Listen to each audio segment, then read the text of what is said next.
बिस्मिल्लाहिर्रहमानिर्रहीम। अस्सलाम वालेकुम नाज़रीन, मैं हूं आपका होस्ट अहमद फवाद। आज तारीख है 27 अप्रैल और दिन है इतवार का। 3-4 बड़ी इंपॉर्टेंट खबरें आज की व्लॉग में आपके साथ में शेयर करूंगा जी।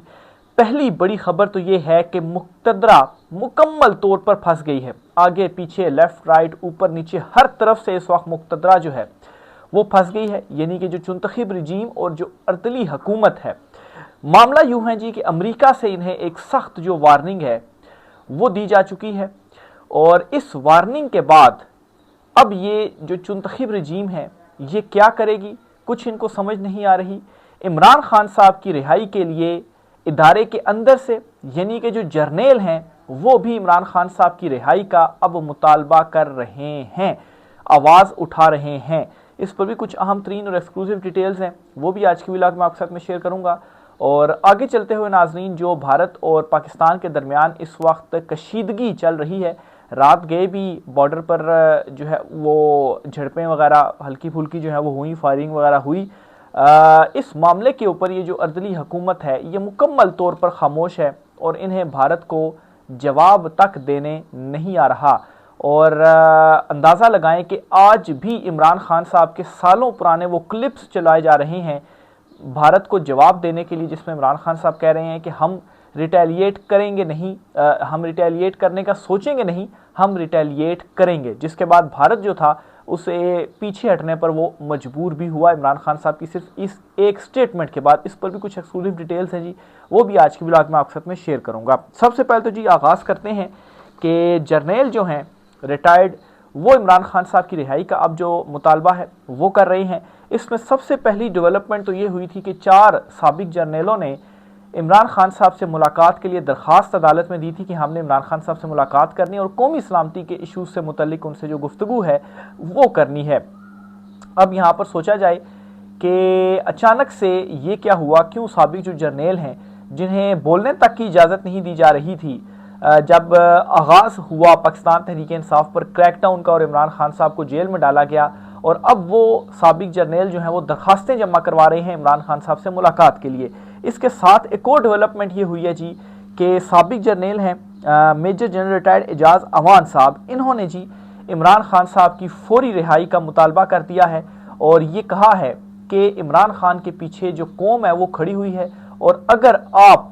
इमरान खान के पीछे खड़ा होते हैं तो कौम जो होगी वो आपके पीछे खड़ी होगी। तो ये एक बहुत बड़ी डेवलपमेंट है। मैं समझता हूँ कि अंदर से अब ये जो आवाज़ें हैं वो आना शुरू हो गई हैं और इमरान खान साहब की रिहाई का जो मुतालबा है वो किया जा रहा है, और सिचुएशन को एनालाइज करवाने की कोशिश की जा रही है कि इस वक्त जो सूरत हाल बन चुकी है, आप हर तरफ से फंस गए हैं और अब ये बेहतरीन मौका है कि इमरान खान साहब को रिहा किया जाए। और इमरान खान साहब वो वाहिद लीडर है जिसके पीछे अवाम खड़ी हुई है, और इस सिचुएशन में इमरान खान ही डिफेंड कर सकता है और इमरान खान ही आपकी जो आवाज़ है वो आलमी सतह पर बन सकता है, क्योंकि आपको ना सिर्फ इंटरनली अवाम की सपोर्ट आपके पास ख़त्म हो चुकी है, बल्कि आलमी सतह पर भी ये जो सिचुएशन इस वक्त पाकिस्तान और भारत के दरमियान बनी हुई है, इसमें जो ममालिक हैं वो भारत के हक़ में बयान दे रहे हैं, ना कि आपके हक़ में जो बयानात हैं वो दे रहे हैं। उल्टा इस वक्त आप एक डिफेंसिव पोजीशन में चले गए हैं, वो ऐसे कि आपके जो चुनतखब वज़ीर आज़म हैं या अर्दली वज़ीर आज़म हैं जिन्हें इमरान खान साहब कहते हैं, शहबाज शरीफ, वो क्या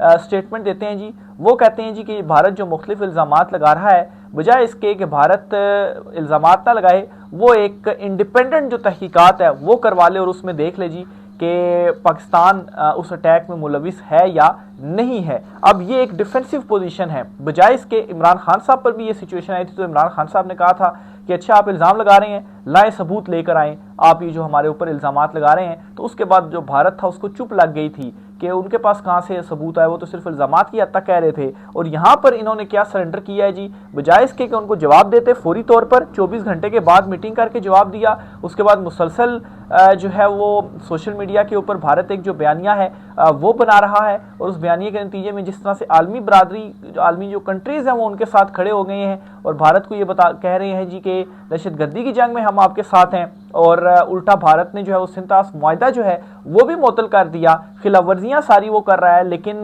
सिंपतीज़ भी सारी वो समेट रहा है, सपोर्ट भी सारी वो समेट रहा है। और आपकी सूरत हाल इस वक्त ये है कि आप एक डिफेंसिव पोजीशन पर आकर ये स्टेटमेंट देते हैं जी कि आप जो है वो एक इंडिपेंडेंट तहकीकात करवाएं और हम इसमें पूरा पूरा ताउन करने के लिए आपके साथ तैयार हैं। तो ये जी इस वक्त इनकी पोजीशन है। एक तरफ तो भारत के इस इल्ज़ाम को और ये जो अटैक हुआ इसको फॉल्स फ्लैग और इल्ज़ाम की हद तक करार दिया जाता है, और दूसरी तरफ कहते हैं जी कि आप इसकी जो एक इंडिपेंडेंट तहकीकात है वो करवाएं और हम जो है वो इस तहकीकात में आपका मुकम्मल साथ देंगे। तो ये इस वक्त इनकी जो सारी सूरत हाल है वो बन चुकी हुई है। वो इमरान खान साहब ने कहा था ना कि अगर जो शेरों का झुंड हो, उस झुंड का सरबराह अगर एक गीदड़ हो ना, तो वो जो लश्कर है वो हार जाया करता है, लेकिन अगर गीदड़ों का जो एक लश्कर है उसका सरबराह शेर हो तो वो जो लश्कर है वो जीत जाता है। और यही इस वक्त सूरत हाल है कि ये शहबाज शरीफ साहब हैं, वो इस किस्म की जो स्टेटमेंट है वो देते हैं जी कि आप तहकीकात करवाएं, बजाय इसके कि आप उनको जवाब दें कि हमने तो, आप इल्ज़ाम ना हमारे ऊपर लगाएं, सबूत अगर आपके पास कोई हैं तो वो सबूत सामने रखें आलमी मीडिया के ऊपर, बजाय एक बयानिया अपना बनाने के जी कि ये फॉल्स फ्लैग ऑपरेशन है। अभी तक आप देखें ना क्या सोशल मीडिया के ऊपर ये बयानिया बना पाए हैं। उल्टा ये इमरान खान साहब से कहते हैं कि इमरान खान साहब आप अपने सोशल मीडिया वालों से कहें या आप कोई स्टेटमेंट दें कि ये जो मामला हुआ है इसमें आप जो बयानिया है वो बनाएं। इमरान खान जो है वो ये काम कर, भी इमरान खान तो जेल में बैठा हुआ है, आपके जो महबूब कायद नवाज शरीफ वो कहाँ पर हैं, क्यों अभी तक उनकी तरफ से जो खामोशी है वो इख्तियार की गई है, क्यों जो मरीम नवाज हैं वो इस वक्त मुकम्मल तौर पर खामोश हैं। हालांकि उनसे बड़े फ्रेंडली सवालात भी किए गए लंदन में कि बताएं जी ये भारत वाला ये और पाकिस्तान के दरमियान जो मामला है इसके ऊपर आप क्या कहेंगे। इन सवालों का भी वो जवाब नहीं दे पाए और यूं जो है वो चले गए कि जैसे उन्होंने कोई जो सवाल है वो सुना ही ना हो। तो ये इस वक्त इनकी जो सूरत हाल है वो बनी पड़ी हुई है और बोल भी ये नहीं पा रहे, भारत के अगेंस्ट कोई स्टेटमेंट तक ये नहीं दे पा रहे। अब इनकी जगह पर इमरान खान साहब होते तो आप देखें कि इतने सालों के बाद आज भी इमरान खान साहब की वो जो वीडियो क्लिप है वो चलाई जा रही है और उस जिसमें इमरान खान साहब कह रहे हैं जी कि हम रिटेलिएट करने का सोचेंगे नहीं बल्कि हम रिटेलिएट करेंगे। बहरहाल जी बहुत सारे लोगों का ये भी मानना है कि सिर्फ और सिर्फ गीदड़ भभकियाँ ही हैं भारत की जानिब से। जहाँ तक जंग का मामला है तो भारत इस वक्त अफोर्ड नहीं कर सकता कोई किसी किस्म की भी जंग, क्योंकि इस वक्त पाकिस्तान और भारत की अगर खाली माशी सूरत हाल को कंपेयर किया जाए तो भारत बहुत आगे है माशी एतबार से भी, और हमारी जो माशत है वो तबाह हाल ही है। तो अगर कोई जंग की जो सूरत हाल है वो बनती है, दोनों तरफ से अटैक्स होते हैं, तो उसमें पाकिस्तान का वैसे बहुत नुकसान तो होगा, लेकिन भारत का जो नुकसान है वो ज़्यादा होगा, क्योंकि वहाँ पर इस वक्त जो इन्वेस्टर्स हैं सारी जो नज़रें हैं वो भारत की तरफ ही हैं और इन्वेस्टर्स जो हैं वो इस वक्त भारत में आ रहे हैं। तो ये मोल ले ही नहीं सकता भारत को इस किस्म का कोई ख़तरा के वो इस किस्म की कोई जो जंग है वो शुरू कर दें। हाँ, भीबड़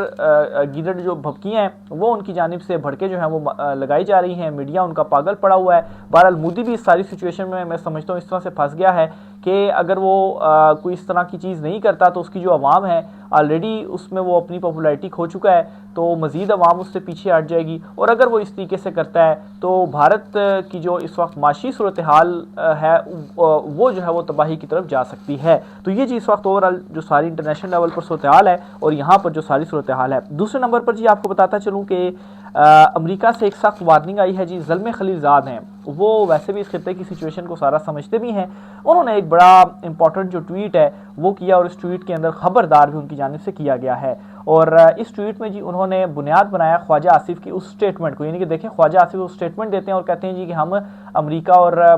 यूरोप के कहने के ऊपर 30 साल से जो है वो ये जो दहशतगर्दी वाला ये जो एक डर्टी वर्क है मतलब है कि सूलतकारी या जो भी जो उनका वो था उसमें वो स्टेटमेंट उनकी जाने से दिया गया, जिस उनकी स्टेटमेंट के बाद जिस तरीके से भारत ने उनकी स्टेटमेंट को उछाला, और मेरे ख्याल से इससे ज़्यादा बड़ा कोई जो नुकसान है वो और क्या जो है वो पहुंचाएंगे। तो बहरहाल जी इस स्टेटमेंट के ऊपर ज़ल्मे खलीलज़ाद ने जो है वो रिएक्ट किया। वो कहते हैं कि Pakistani defence minister has characterised his country passport for terrorist and extremist groups as having been a mistake, यानी कि इसको वो कहते हैं जी कि 30 साल से हम डर्टी वर्क कर रहे हैं लेकिन ये हमारी गलती है, यानी कि वो इकरार इसके अंदर कर रहे हैं। So is Pakistan no longer harbouring terrorist and extremist groups, यानी कि इसमें साथ ही वो ये सवाल कर रहे हैं कि अच्छा अगर आप 30 साल से ये कर रहे हैं तो क्या अब भी आप ये काम कर रहे हैं या नहीं कर रहे, क्योंकि अब तो कोई अमेरिका या यूरोप आपको नहीं कह रहा है। अच्छा फिर जी, sadly there are credible reports pointing to the existence of significance and dangerous terror groups in Pakistan. अच्छा, अब आपने दावा तो कर दिया 30 साल से उनके कहने के ऊपर कर रहे हैं, तो इसका मतलब यह है कि अगर आप कर रहे हैं तो अभी तो आपको कोई नहीं कह रहा, तो क्या आप अभी भी कर रहे हैं या नहीं कर रहे, ये उन्होंने सवाल उठाया। और फिर उन्होंने कहा जी कि कुछ क्रेडिबल रिपोर्ट्स ऐसी हैं जो ये अब बता रही हैं कि अभी भी जो टेररिस्ट ग्रुप्स हैं वो पाकिस्तान में हैं, जिस तरह से फॉर एग्जांपल आईएस की उन्होंने जो एग्जांपल है वो दी है। फिर उन्होंने कहा जी कि there are reports that in mid March Baloch nationalist fighters attacked an IS training camp in the mountains of the Mustang district close to Baloch river in Balochistan. अच्छा, अगर इस तरह से भी है तो फिर एक और उन्होंने सवाल उठाया जी कि जो बलोचिस्तान नेशनल फाइटर्स हैं वो क्यों आईएस के ऊपर उन्होंने जो अटैक है वो किया। फिर मजीद वो आगे चलकर ये कहते हैं जी कि allegedly some 30 IS fighters including citizens of Turkey, India, Tajikistan and Uzbekistan were killed and the camp was destroyed. If these reports are correct,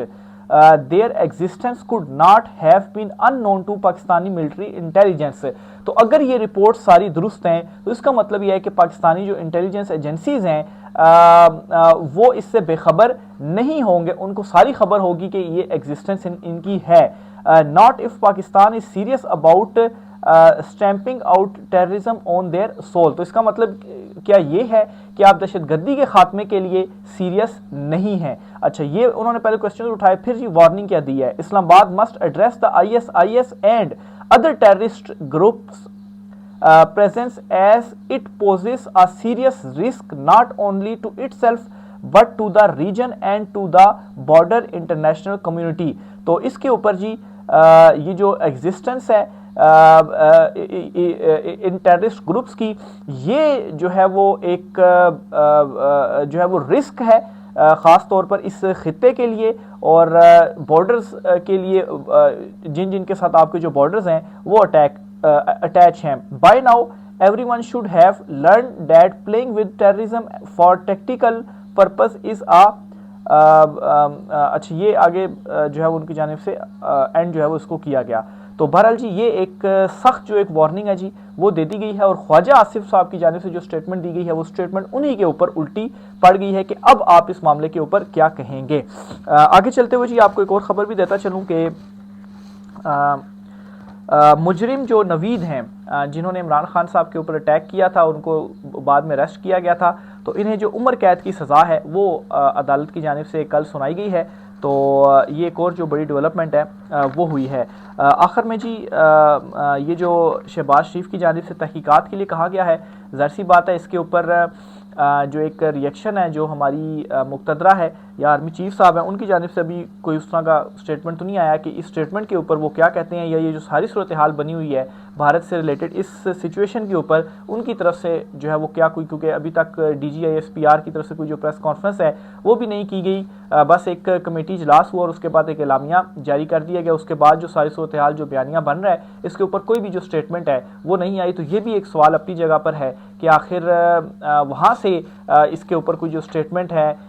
या क्या जो रद्द-ए-अमल आता है वो अभी तक जो है वो सामने नहीं आया। तो ये जी कुछ इंपॉर्टेंट डिटेल्स थी। आखिर में आपको बताता चलूँ जी, मोहसिन नकवी साहब ने एक स्टेटमेंट दिया और उस स्टेटमेंट वो ये कहते हैं कि भारत से पाकिस्तान की तरक्की हज़म नहीं हो रही है, इसलिए भारत ये सब कुछ जो है वो कर रहा है। अब नाहल टोला तो ये था ही था, लेकिन मतलब है कि इससे और बड़ी बदकिस्मती क्या हो सकती है मैं समझता हूँ इस कौम की कि इन जैसे लोग जो हैं वो हमारे ऊपर मुसल्लत हैं। मोहसिन नकवी वज़ीर दाखिला वो क्या स्टेटमेंट दे रहे हैं जी कि भारत से हमारी तरक्की, पाकिस्तान की तरक्की हज़म नहीं हो रही इसलिए वो ये सारा कुछ कर रहा है। कौन से मैदान में आपने तरक्की कर ली है जो भारत से हज़म जो है वो नहीं हो रही। इस वक्त भारत जो है वो सिर्फ IT में जितनी एक्सपोर्ट करता है वो आपकी कुल जो एक्सपोर्ट्स हैं उससे भी 3-4 गुना ज़्यादा हैं। ये भारत की सिर्फ एक शोबे की मैं बात कर रहा हूँ, बाकी शोबों को, ज़राअत को और दीगर को तो आप रहने ही दें, लेकिन सिर्फ IT की बात करें। और दूसरा यहाँ पर क्या सूरत हाल है, यहाँ पर ये सूरत हाल है कि बार बार इंटरनेट स्लो कर दिया जाता है, डाले भेज दिए जाते हैं, यूट्यूबर्स के अकाउंट्स जो है वो फ्रीज़ कर दिए जाते हैं, उनके अहल खाना के अकाउंट्स जो हैं वो फ्रीज़ कर दिए जाते हैं और इमरान खान साहब को जो है वो उनकी जो मुलाकातें उनकी फैमिली से वो नहीं करवाई जाती। तो यहाँ पर ये सूरत हाल है और इन अक्ल के अंधों को देखें, ये कौम को शायद बेवकूफ़ समझते हैं या ये एक्सेप्ट नहीं कर पा रहे कि कौम जो है को इमरान खान ने शऊर दे दिया, कहते हैं कि भारत से पाकिस्तान की तरक्की हजम नहीं हो रही, इसलिए वो ये सारा कुछ कर रहा है। बहरहाल जी, ये आज की कुछ इंपॉर्टेंट डिटेल्स थी। राय का इज़हार कीजिएगा। आज के व्लॉग से इतना ही, इजाज़त दीजिए, अल्लाह हाफिज़।